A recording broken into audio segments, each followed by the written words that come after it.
So back-to-back London derby defeats for Arsenal. What does the manager have to say about it all? Here he is, Mikel Arteta. Mikel, how has a day that started so well ended in such disappointment for you? Because we weren't good enough. Simple as that. We lost a game 3 days ago that we fully deserved to win because we were so good. And today we were nowhere near the level. Why do you think that was? I mean, against West Ham, you've spoken about the fact it was just the goals that evaded you, but why do you think you struggled so much to find your general rhythm this afternoon? We conceded 2 very similar goals to them. After direct play, we gave the ball away and reorganization in our box and set plays. And we didn't generate enough today. Our rhythm wasn't good enough in attack, our purpose, and defensively we were second best in every action.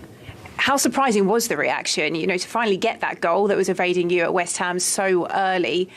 Were you quite shocked at the fact that the players couldn't capitalise then after that? Well, you have to play 100 minutes in this league, so it's not enough to play a few actions. And as I said, it's a really sad day because today we didn't deserve to win the game. With the changes that you made at half-time and with 20 minutes to go, changing shape as well, what were you trying to do there? How did you see the game at that point? Well, to try to change the dynamic of the game for sure and to put more players inside, to have much more threat in those actions, but we never got going because we gave every ball away and we could not dominate the direct play. So if you don't do any of those two, then very difficult to generate any momentum. With just one clean sheet across the month of December, there's been a lot of talk about goal scoring, but would you say you have equally concerns about the defending in your side at the moment as well? Well, both sides, obviously, the way we conceded the goals today as well, but this is football and credit to Fulham as well, and we're very unlucky on the second one, but it's part of football. 4 points of the last 15 available. Just how costly has this period felt to your title hopes this season? Well, very different ones. We have a great performance against Liverpool. We had a great performance against West Ham and we didn't win. And today was the one that you have to isolate because that was the worst performance of the season. And what do you need in January to make sure that you can go on to achieve what you want to achieve? Do what we've done in 19 of the games with the same players. With reinforcements? With the same players. Thank you, Mikel. Yeah, thank you. Wow, he said a lot there, and he started with saying they simply weren't good enough. Yeah. Righty, what did you make of that interview? Obviously, he's very disappointed, which is understandable.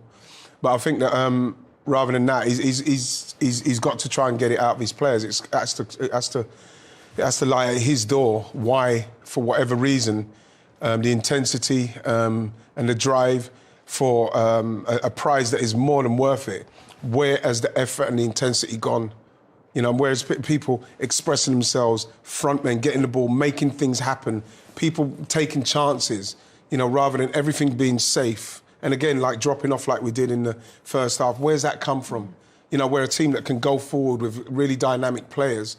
And the manager, as much as he's saying that we weren't good enough, why weren't we good enough? What's happened? What we're working on to make sure that we are good enough because we've got the players. We can't make the excuse about Saliba not being there or we've got a Declan Rice now. We cannot make the excuse of players who are missing. We have now got to be pushing forward to try and win this league. And I can't see it at the moment. I cannot see how we're going to get that intensity back. If I'm looking at it right now, I don't know where it's coming from because I can't see it coming off the bench for us. So let's flip this the other way around. As former players, you will have been in a position where you've gone through a tough patch many times in your careers, I'm sure, as well as the highs, there are the lows, right? What do you need to hear as players from your manager or from your team or from the coaching staff? What do you need as players to get yourself back? It's not so much what you need to hear. I think you obviously, when you play, the amount of analysis you do and your repetition of watching that and then trying to replicate that, in the training pitch. Doing too much and giving too much information when you're in a down patch, I think can be quite daunting. I think can be quite difficult for players to take that overload of information on, especially when you talk mental fatigue. Adding extra information doesn't really help. I think Arteta said it there. He's got a group of players that he trusts in. It's the same group of players. They've added a few additions to that.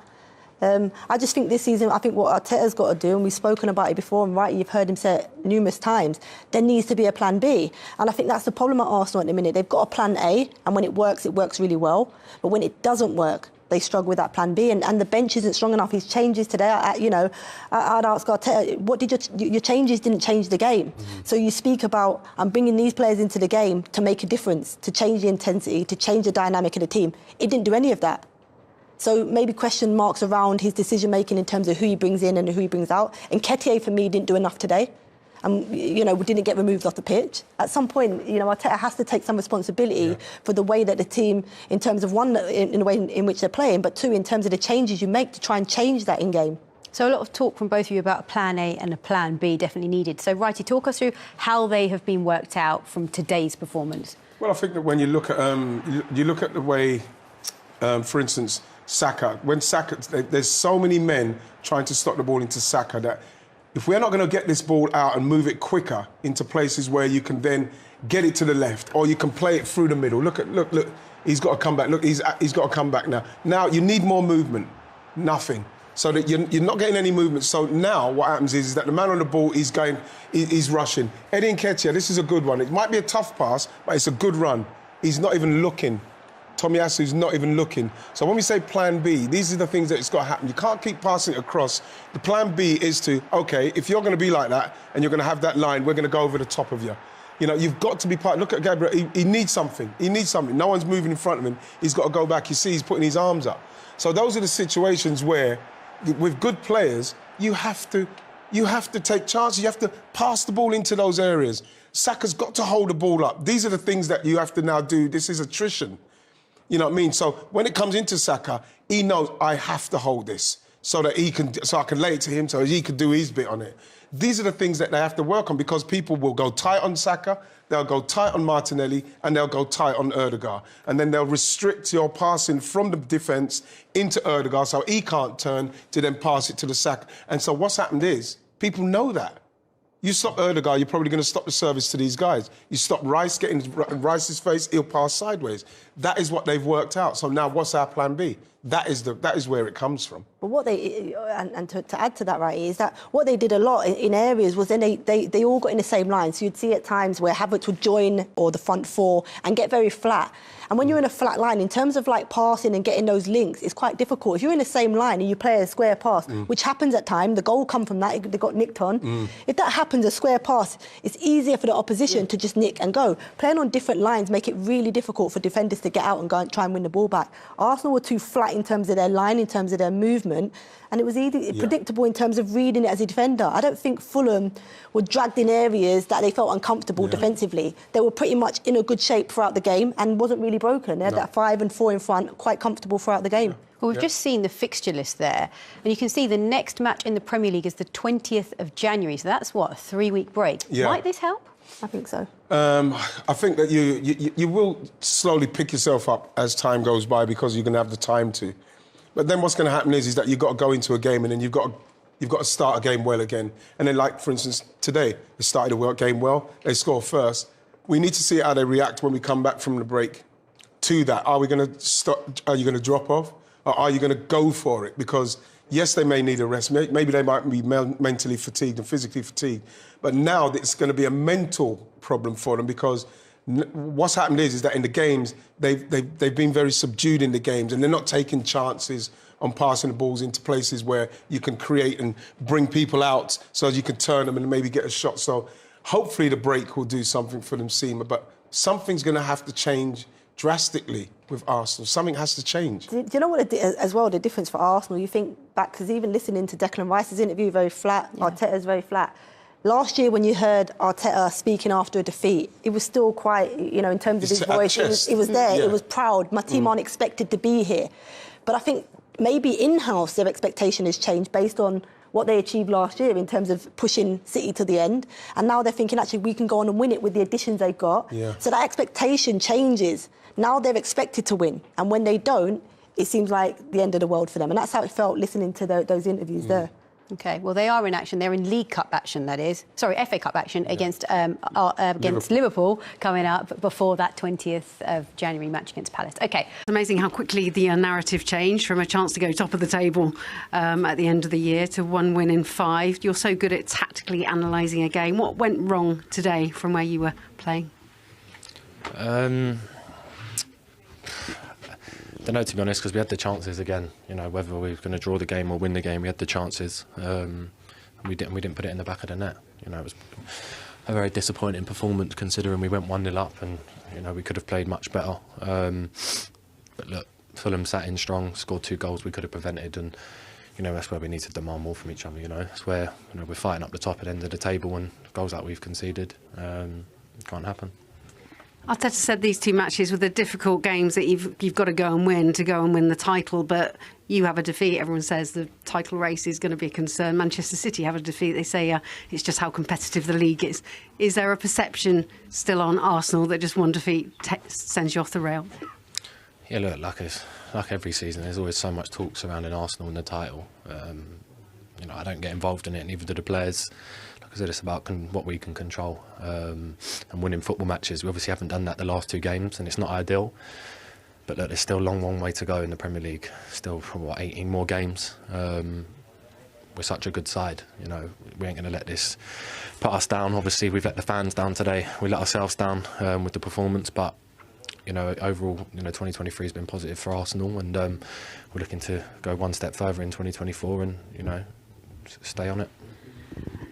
You've had some moments that you found those last-minute winners from nowhere yourself personally, but personally for you, looking back at this first half of a season with Arsenal, what do you want to improve on your game more? Is it dictating play from midfield more consistently, or getting more goals? Where would you be happier in your performances? No, I think we dominate the ball most games, to be honest with you. We have so much possession. Teams are constantly sitting back against us, doubling up on us. You know, that's what you expect, you know, when you're a top side. Probably from my point of view, scoring more goals, like you said. And that's probably the main one, and I've got it in my locker. But it's about adding the goals, you know.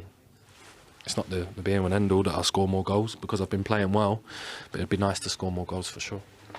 And with the team bouncing back from this, what has Mikel said? And what do you say to people that say he's too over-reliant on a starting 11, and that's why, having done so brilliantly, coping with the Champions League and with the games, that now perhaps that's tallying the depth in the squad? Yeah, look, I've been doing this for 3 years, you know, Europe and Premier League, you know, with footballers. At the end of the day, it's down to us to get ourselves in the right condition to be able to play these games. I wouldn't put it down to tiredness and rotating the squad. You know, everyone's fit, everyone's ready. Obviously, we've had injuries, but so's every other team in the Premier League. It's just about what we can control. And like you said, 2 defeats isn't what we've wanted, but still a long, long way to go, and we'll stay positive. You bounced back already well this season from setbacks. Tell us about that dressing room. Do you think you're inching towards a title that you're winners? Sorry, say that again? Do you think you're inching towards the title that you're winners? Obviously not at the moment, where we're sitting after today. Well, like I said, it's all the talk comes from the media and people outside of Arsenal. You know, inside we got so close last year, and this year, of course, we want to win it. But like I said, we can't control what others are doing. We can only control what we're doing. And the 2 defeats hasn't been good, but like I said, we're going to try and win the next game, and then we're going to try and keep winning football matches, and hopefully by the end of it, we'll have some success. So that's what we're aiming for. It's like me passing it to Jason and him giving it me back so I can give it to you. Yes. Why? Yeah. But that's the team he's in. But Andy, you look at all the teams that win the Premier League.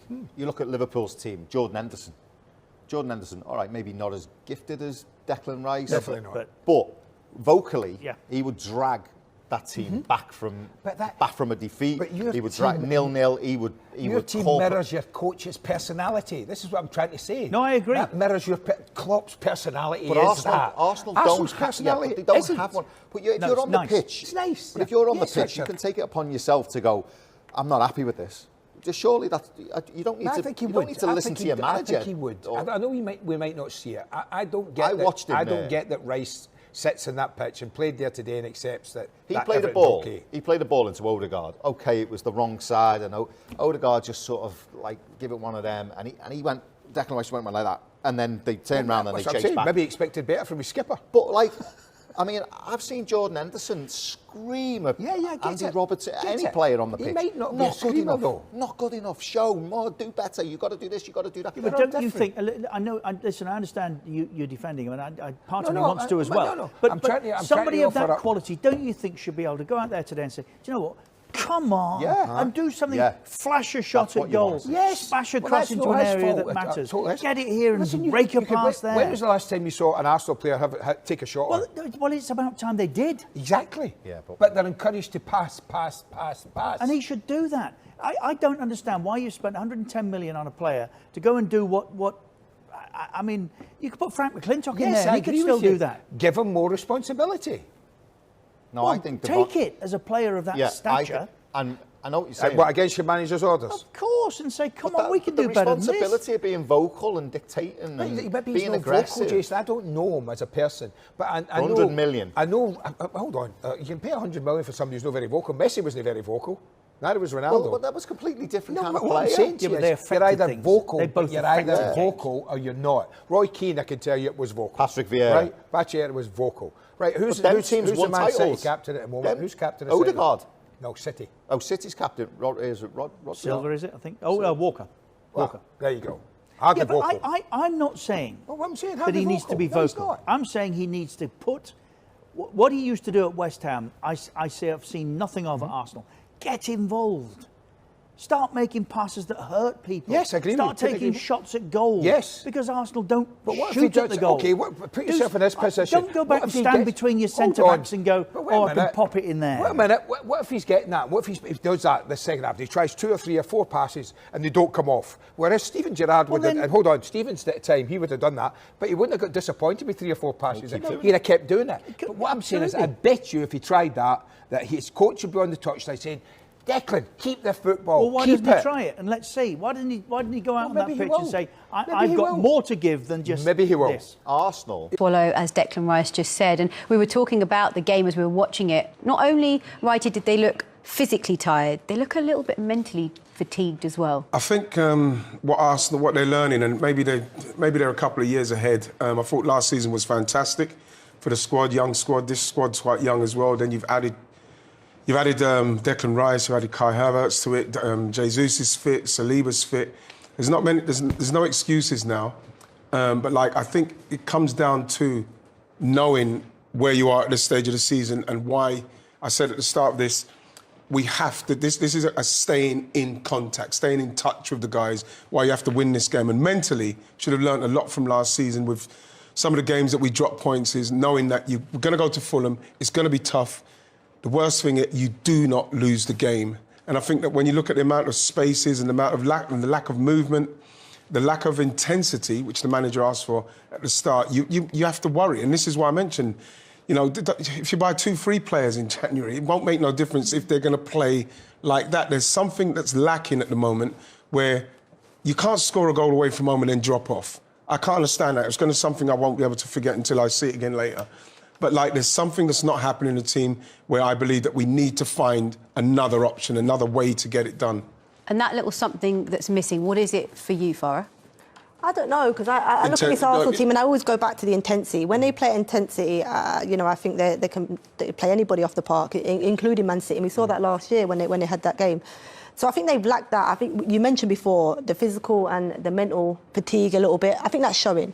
For sure, that's showing. They have a little bit of a rest in January in terms of the loading of games. That might help them because when you are fatigued, in trying to get to be dynamic when you play, it's quite difficult.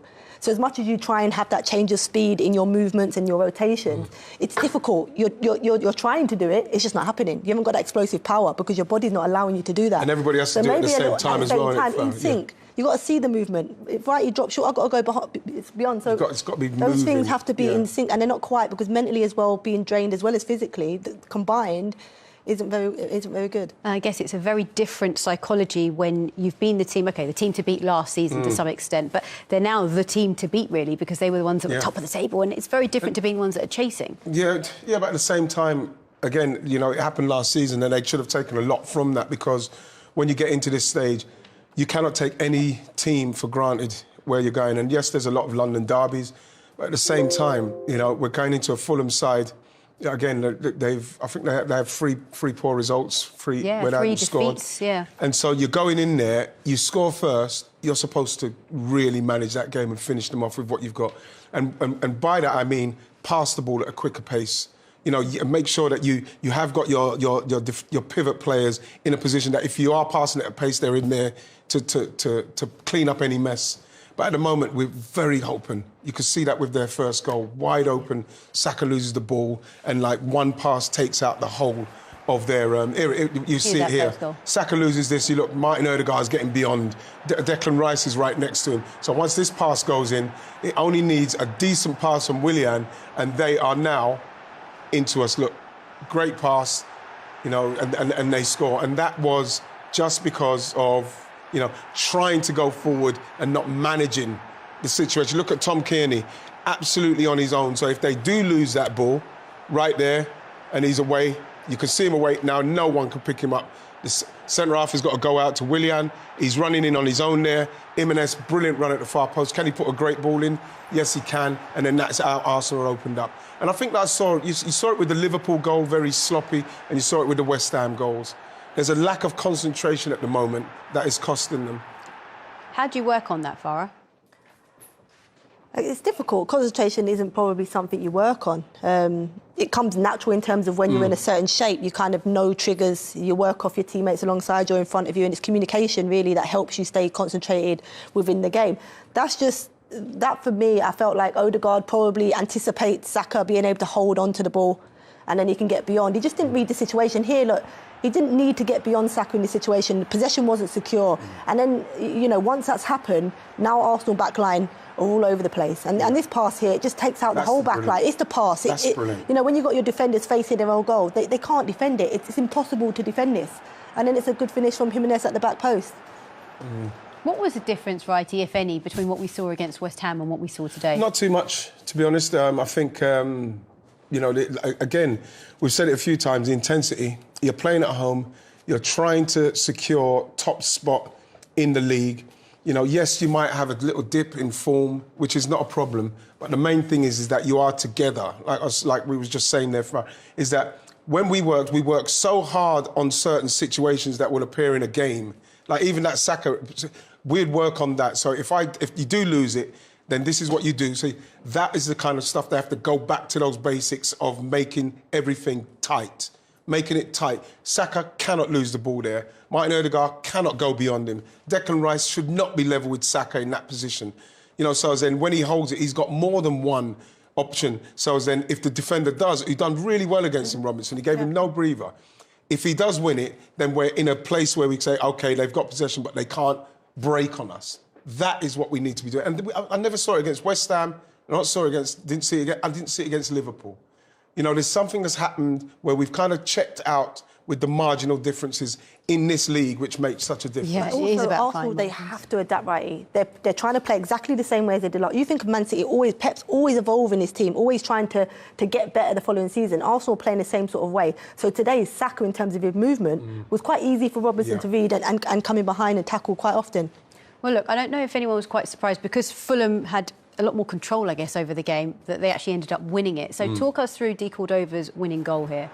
Well, like, to be honest, Farah saw something that you know what I mean, I didn't see. It was Gabriel Magalhaes, wasn't it? Gabriel, it's just here. It just doesn't need to get involved. You've got to talk about concentration. This is something, set pieces, always crucial. You've got to be switched on to them. And I just felt like he got himself too involved here. Look, not switched on, ball's gone past him. By the time he adjusts his feet, he's stretching, it ricochets off him, then on to Tomiyasu, and then De Cordova-Reid just, you know, here it just falls nicely to him and he puts it in the back of the net. But this is the play he should have been marking.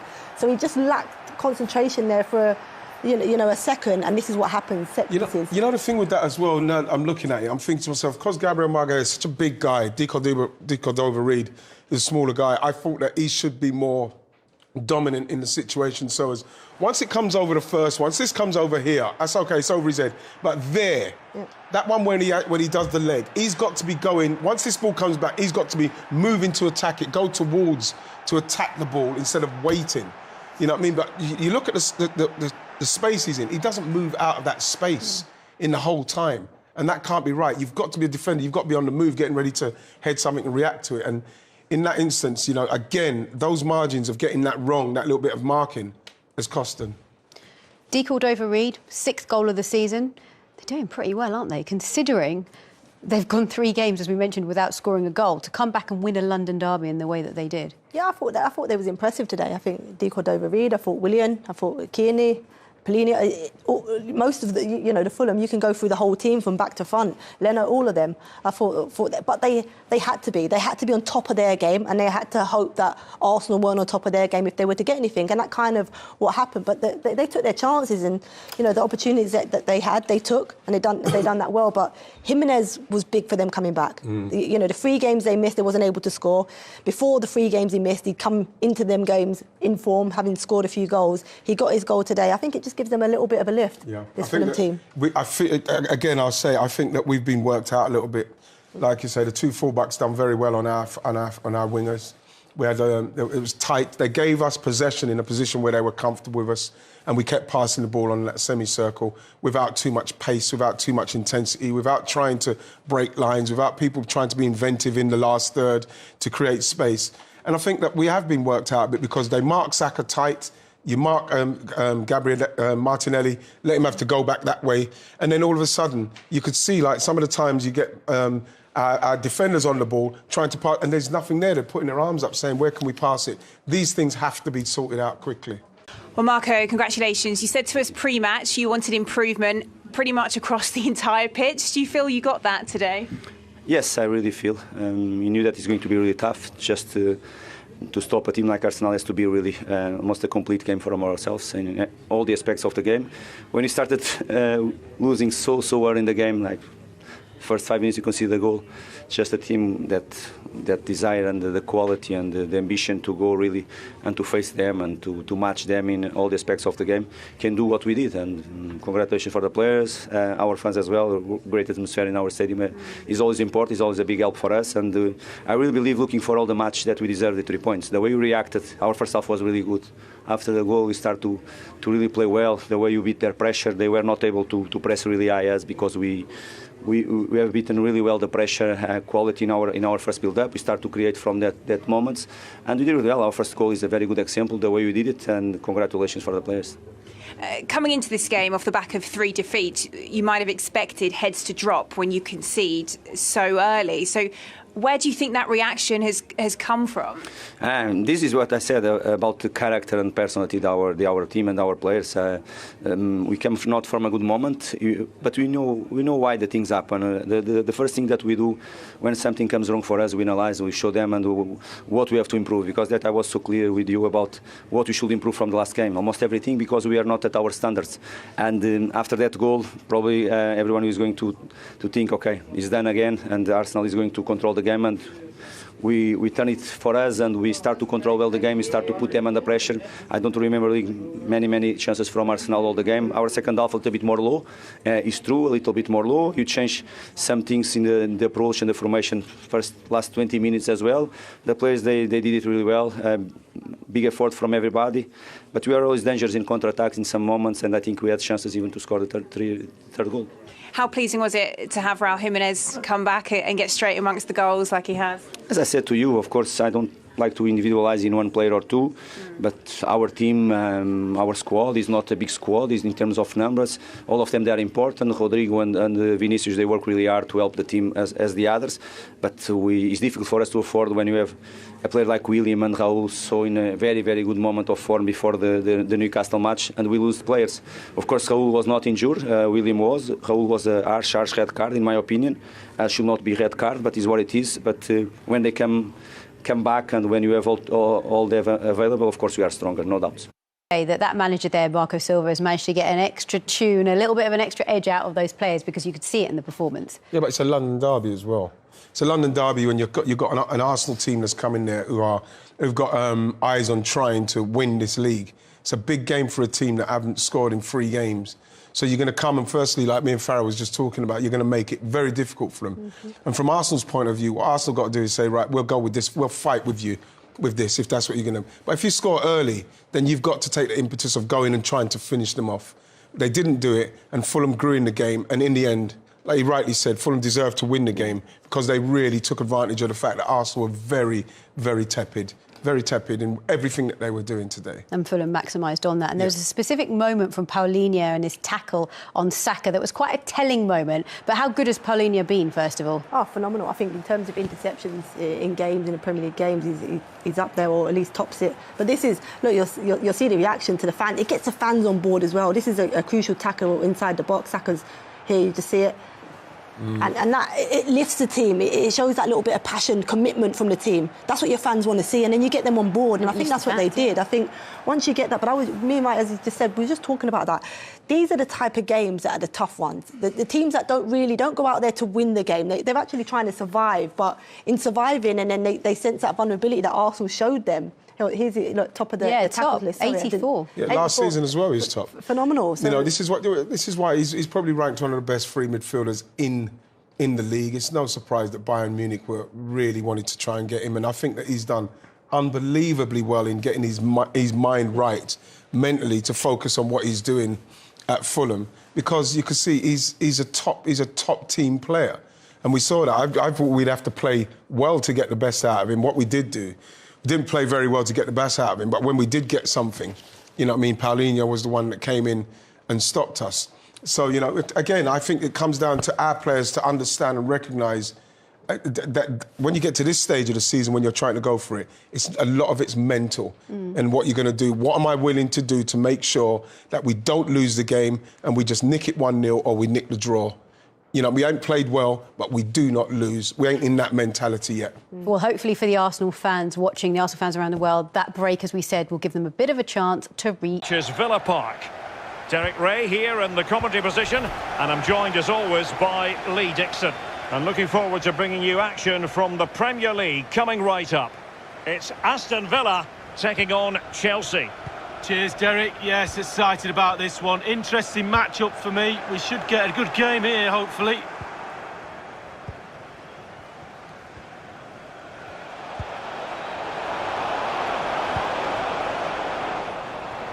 And a look at the Chelsea starting 11. Jorginho plays with N'Golo Kanté in the centre of the park. And in attack, it's the very pacey Timo Werner.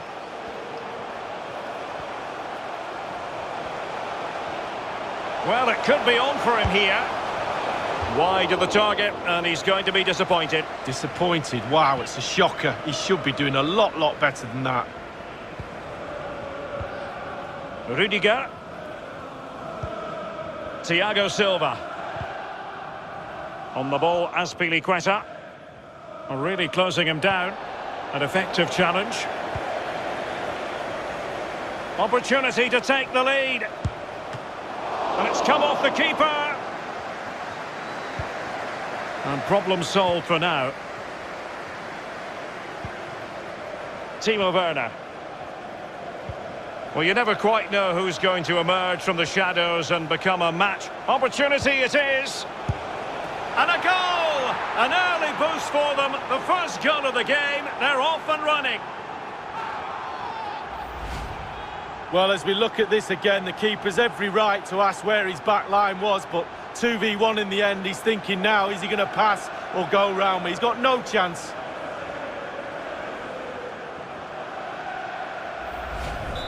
One 1-0 then.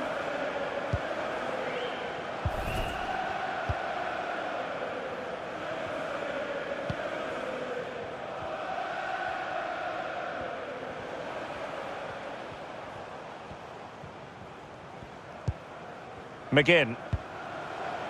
It's with Douglas Luiz. Well, it's one pass after another. Well, that wasn't a million miles away. No, it was close. It was a decent effort. They'll keep plugging away, I'm sure.